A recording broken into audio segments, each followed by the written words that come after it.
is this kind of consumption healthy, or are we just falling into the trap of overconsumption? Hi Teacups, welcome to my channel. If this is your first time here, I am Tigani Wakil Mwakagile. If this isn't your first time, welcome back. Today I'm going to be talking about a topic that is very near and dear to my heart. And this topic is all over our screens, influencing our wallets. I know it has influenced my wallet more than once. And this is consumerism on TikTok. From the viral unboxing hauls to the must-have beauty products and that ridiculous perfume collection. Yes, I call it ridiculous because it is. At this point, there's no denying that TikTok is definitely a powerhouse. And it's a powerhouse that has been shaping how and what we buy. And I think the most important question to ask ourselves now is this kind of consumption healthy, or are we just falling into the trap of overconsumption? To begin with, I think it's very important to define what consumerism is. According to Google, consumerism is an economic theory that argues that the interest of the consumers should be the most important factor in a business transaction. In other words, it is an ideology that places value on the excessive consumption of material goods and services.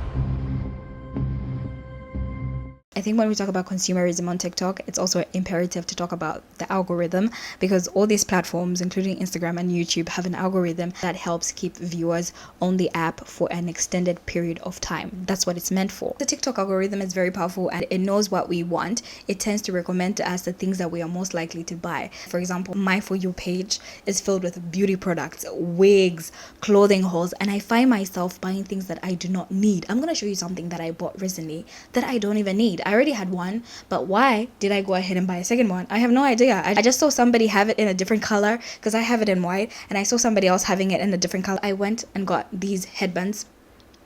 I got this one in pink when I already had this one in white, right? The other thing that I was influenced to buy, I went ahead and bought rollers so I could have a blowout look with my current wig. I'm telling you, because I watch so many wig reviews, I find myself needing all the things that these people are using. This less glue has been trending. I have been seeing everywhere. I actually wanted to get the other color, but I didn't find it on Taobao. This was the only one I could find, and I bought this simply because I was influenced. The truth of the matter is, I can really do without any of these products. I can do with some of the products, but I don't have to buy everything I see. Recently, I found myself on the other side of TikTok. There's a huge trend on that side, which is named TikTok Made Me Buy It. And you'll be thinking, how exactly does TikTok drive consumer behavior? Through short, engaging videos, creators showcase products that promise to change your life, improve your skin, or make your home look like a Pinterest board. The instant gratification of seeing things go from a video to your doorstep in days is addictive. And because TikTok's content is so fast-paced, we often don't take time to question whether we really need these items.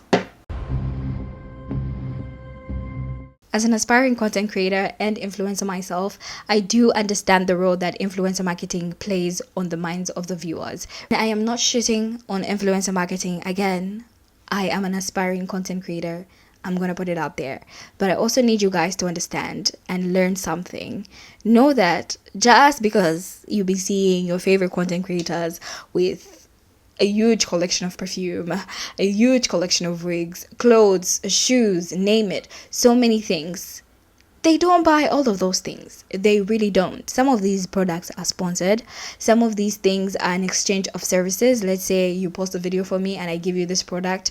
That's how it works, right? So it's not like these people paid out of pocket to have these things. Sometimes they're gifted, sometimes it's sponsored, and you need to understand that, because if you want to live the life that these people are living, you are living out of pocket. You are using your own money. Nobody's asking you to post a video for them. You are going to be buying these things with your own money. And I don't think that's smart unless you really, really need something. Again, I'm trying to be an influencer, but I'm also trying to educate you guys. I want you guys to make the right decisions. Buy things because you need them, not just because your favorite influencer influenced you to buy something. And I know we all fall short to all of these things, because I just showed you guys what I buy that I don't really even need, right? I'm actually preaching to you and me, because I also do find myself buying things that I don't even need, things that I only use once and never again. I recently bought a Stanley Cup. Let me tell you guys, I don't even use it. I don't even use it because I have a bunch of other bottles, and those other bunch of bottles, I don't even use them. I actually just saw a girl with a Stanley in China, and I was like, oh, I want a Stanley as well. And I proceeded to buy a Stanley cup. I had no business buying that cup, but I went ahead and bought it. You can't deny the influence that influencers have on people. It's not wrong to want to support your favorite influencer by buying a product that they're showcasing. I don't think there's anything wrong with that. But I think the problem comes in when you overconsume these things, when you begin to buy things that you don't need. That is not good. And not only is it not good for your money, but it is also not good for the environment, because where are these things being dumped? Where? Landfills? Transparency is also key in the world of influence marketing. And I'm not sure about the rules and regulations we have in Zambia, but I would take the United States, for example. I don't know what body regulates it, but I know that there's a body that regulates such things, and they are like the influencers are supposed to state whether or not this post is sponsored. In Zambia, I don't think it's a must. I don't know, again, right? I don't know. Please correct me if I'm wrong. But for me in China, right, like when I work with the brands that I work with here, it's not a must for me to say it's a sponsored post. I might as well just post. If something is sponsored, people don't really interact with it. People don't really engage with it. But if something is not sponsored, they're more inclined to engage with your content. And I think that's why some people refrain from actually stating that this is a sponsored post, so that their viewers just think, oh, you know what, she's just using it for the sake of using it. As consumers, because in as much as I want to be an influencer, I am still a consumer. I think it is very important for us to be aware that not every product is worth the hype, even though it is pushed by one of our favorite content creators, right, or influencers. I think this is where discernment comes in. This is where you ask yourself whether or not this product is really worth buying. Again, there is nothing wrong with wanting to support your favorite influencer and whatsoever venture that they are going into, but it's also very important for you to understand that at the end of the day, this is your money, and you should buy things that are going to be important to you, things that are going to change your life in one way or the other, and not just something that you're going to shove in your drawer and that's the end of it. The trends, guys, the trends. I don't think Instagram has as many trends as TikTok has. Does YouTube have any trends? I don't know about YouTube. Maybe you have trends. Maybe I'm just not on that side, right? But I know for a fact that TikTok has many trends, and these trends come and go. Oh my god, I have come across so many trends lately. The mob wife trend, the clean girl makeup trend, the strawberry something makeup trend. I'm like, what do you even mean? If you are obsessed with the mob wife aesthetic like I am, you need to listen up, because I have to tell you the story about the OG of mob wives that I have discovered. Need the strawberry girl makeup on darker skin, so you kind of only need these two products to achieve the look. But I'm gonna do my foundation and concealer as usual, then taking this liquid blush from Rare Beauty. This is how you're gonna achieve the clean girl look in 2024. People say, oh, just take a shower and then you'll be clean. But like, the clean girl aesthetic is how you look. My favorite compliment is that I always look clean. I'm just gonna tell you some of the things that I do to try and achieve that clean girl look. This cycle of trends coming and going and us feeling the need to buy one thing after the other just leads to, of course, overconsumption, buying and discarding things. And these things, again, they're just not bad because you keep on buying things and not using them, but they're hard on your wallet and also hard on the environment. Guys, a lot on the environment. Yeah, I have so much respect for the environment now that I have been studying environmental engineering, and I know it's sad that it took me studying this course to actually understand and appreciate the environment and want to respect it more. But now I look at the environment from like a different angle, and I'm just like, guys, you don't know what we're doing to our environment. And I just hope by like starting this new series, we can be well informed, and hopefully, you know, one day things might change.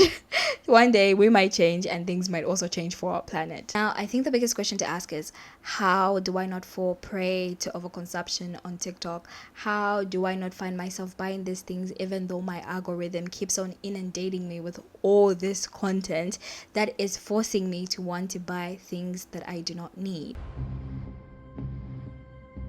Number one, you can pause before you purchase. If you see something you like, don't buy it immediately. Give yourself at least 24 hours to decide if you really need it. 2, do your research. Look up reviews from multiple sources, not just TikTok. See if the product really lives up to the hype. 3, support sustainable brands. If you're going to make a purchase, try to support brands that prioritize sustainability and ethical practices.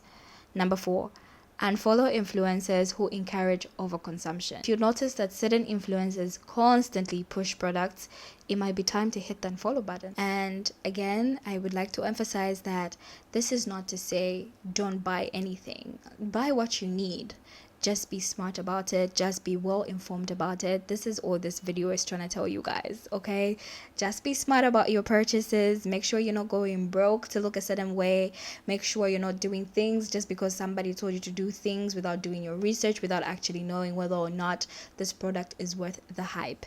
That is all I'm trying to do with this series, to educate you guys, for us both to be educated, because I also fall prey to these things. And I hope you guys enjoyed this video. I will see you guys in the next video. I think the next video is going to be about dating in 2024, because sprinkle babe.